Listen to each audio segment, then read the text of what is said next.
Okay. Welcome to JL Property. No, let's delete that. You can delete it after. Okay.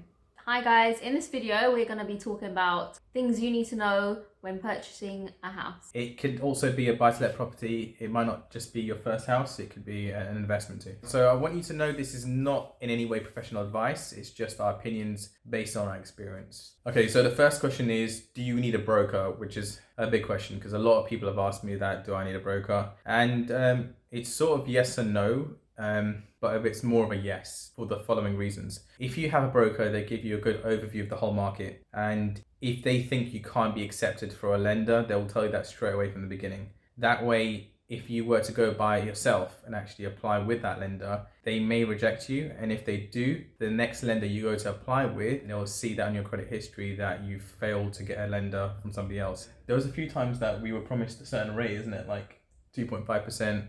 And then suddenly ended up being 3%, 3.2%. So always have a contingency plan in place to be able to afford a slightly higher rate because it doesn't always pan out. And one other thing is that brokers are assigned to a certain panel sometimes. So they might have a panel that with certain lenders they can work with, and others can have access to the whole market or just a wider range of the market. And that gives you access to the wider range of lenders. Also find out his experience level, see how many years he's been a broker, try and see Google reviews is what everyone else would do. But yeah, that's all helpful information towards finding a good broker.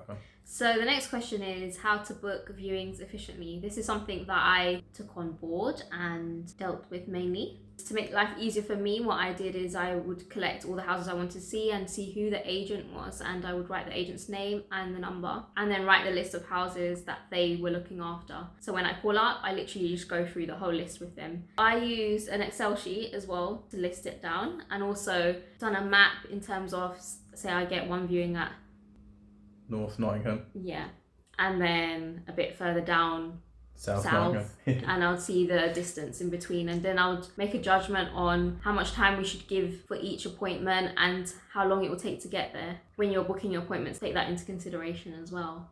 And it saves petrol and increases your MPG. Yes, that as well. Yeah. So the next point I'm going to put across is choosing a solicitor. If you're choosing a solicitor for your conveyancing, I would suggest looking at Google reviews, but Google reviews are quite twisted these days. So for example, if you have just 10 reviews, 10 is not as reliable as it's going to be for 150 or whatever. They could be bogus reviews, to be honest with you. Go with friends' advice. See if anyone's used a particular solicitor. One other thing about solicitors is make sure they can actually work with your lender. Some solicitors have a certain panel they can work with as well. This kind of limits them to which lenders you can choose and work with them. So sometimes you may just pay a fee to a solicitor and then find it out later and lose about a couple of £100, and then you have to go to another solicitor, and it also wastes time. What else do they do? Solicitors. Yeah.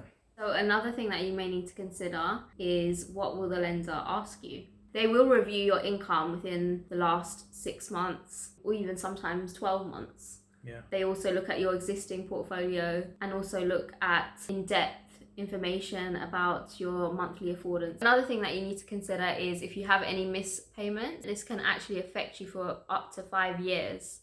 We're going to give you a few more tips of what we've learned. If you're looking to sell a property in the near future, you got to think of what are the exit fees. Yeah, so every lender will have a certain exit fee. So for example, you've got a 2-year fixed rate. The percentage to leave that mortgage in the 2-year fixed rate would be 2%. As opposed to when you finish that fixed period, which is after 2 years or after 3 years or 5 years, then you basically don't get charged after that fixed period to leave them.